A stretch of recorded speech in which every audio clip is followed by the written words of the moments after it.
नमस्कार, खबरें जारी न्यूज 24 पर मैं हूं आपके साथ मकसूद खान। सुबह की पहली बहस बेरोक टोक लेकर। राजनीति में कब क्या हो जाए किसी को नहीं पता।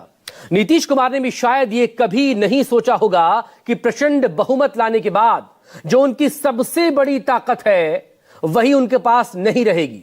पिछले 20 सालों से नीतीश कुमार गृह विभाग अपने पास रखकर बिहार में कानून का ऐसा राज कायम करते रहे जिसके दम पर उन्हें सुशासन बाबू तक कहा जाने लगा। विधानसभा चुनाव के नतीजों के बाद कहा गया कि प्रचंड जीत के पीछे नीतीश कुमार का काम बोला है, उनका सुशासन बाबू का तमगा बोला है। लेकिन शपथ के बाद नीतीश कुमार की जीत की ट्रॉफी बीजेपी ने अपने पास रख ली है। बिहार में सरकार गठन के बाद मंत्रिमंडल का बंटवारा हुआ और सबसे महत्वपूर्ण गृह विभाग होम मिनिस्ट्री डेप्यूटी सीएम सम्राट चौधरी को दे दिया गया। ऐसे में सवाल यही कि शपथ के बाद बिहार में खेल नीतीश कुमार गृह चलाने में फेल।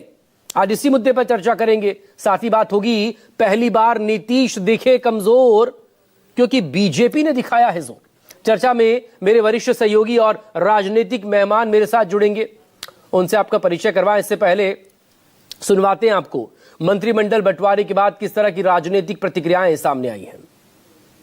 मैं मानता हूं कि बिहार में इंडिया गठबंधन पूरी तरह से माननीय मुख्यमंत्री के नेतृत्व में काम कर रहा है और गृह विभाग या कोई भी अन्य विभाग, सभी विभाग मुख्यमंत्री के निर्देशन पे ही काम करते हैं।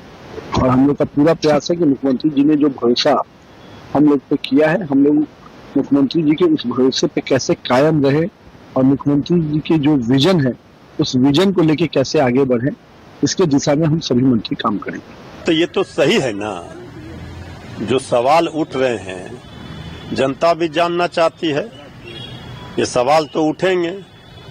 अगर आप किसी के ऊपर एक अंगुली उठाते हैं तो आपके ऊपर भी 4 अंगुली उठ रहे हैं। तो जो ये बातें कही जा रही थी, हमारी पार्टी के ऊपर आरोप लगाए जाते थे, आज तो सब सामने है। इसका जवाब तो देना पड़ेगा ना आदरणीय प्रधानमंत्री जी को, आदरणीय मुख्यमंत्री जी को। इसलिए हमने कहा कि अब ये क्या कहेंगे, जिनके वो सूप में ही हजारों छेद हो, वो चलने पर क्या सवाल खड़े करें।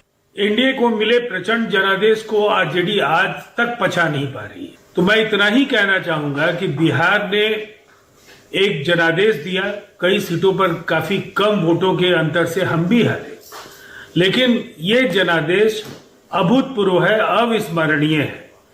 आप मंथन करना चाहिए आरजेडी को कि किन वजहों से उनकी पार्टी को पूरी तरह से बिहार की जनता ने नकारा है, बजाय इसके कि वो बार बार मीन मेट निकालते रहें और जनादेश को लेकर अपमानजनक टिप्पणियां करते रहे। कल सरकार बनी है, देखिए लोगों के मुंह पर सरकार ने तमाचा लगाया है।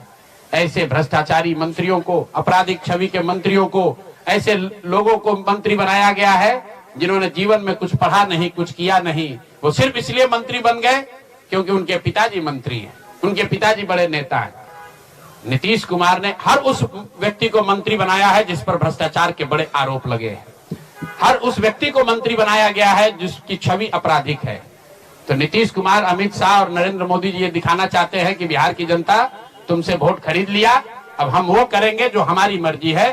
तुम्हारी भावनाओं का, तुम्हारे कष्ट का, तुम्हारी चिंताओं की चिंता करना हमारा काम नहीं है। देखिए, मेरी पार्टी के लिए यकीनन प्राथमिकता बिहार है, पर आज की तारीख में पार्टी एक्सपेंशन मोड में भी है। आने वाले दिनों में पार्टी विस्तार करते हुए हम लोग उत्तर प्रदेश में चुनाव 2027 में आने वाले हैं, उसकी तैयारी पार्टी करने जा रही है। पंजाब में उसी साल चुनाव होंगे, उसकी तैयारी करने जा रही है। यकीनन पार्टी की एक भूमिका सहयोगी दल होने के नाते बंगाल के चुनाव में भी होगी, असम के चुनाव में भी होगी। तो धीरे धीरे पार्टी अपने विस्तार को भी स्वरूप दे रही है। केंद्र में अपनी जिम्मेदारियों को निभाते हुए 2030 आते आते तक यकीनन बिहार की राजनीति में सक्रिय भूमिका में आप मुझे देखेंगे, ये मैं भी मानता हूं। और इस अहम मसले पर बात करने के लिए इस वक्त तमाम खास लोग मेरे साथ जुड़ गए। मेरे वरिष्ठ सहयोगी राजीव रंजन हमारे साथ जुड़ गए हैं और साथ ही मेरे एक और सहयोगी ऋषिकेश कुमार भी हमारे साथ हैं।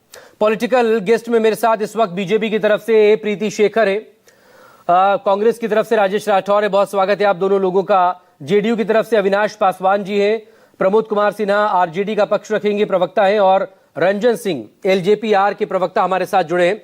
आप लोगों का भी बहुत स्वागत है। लेकिन शुरुआत राजीव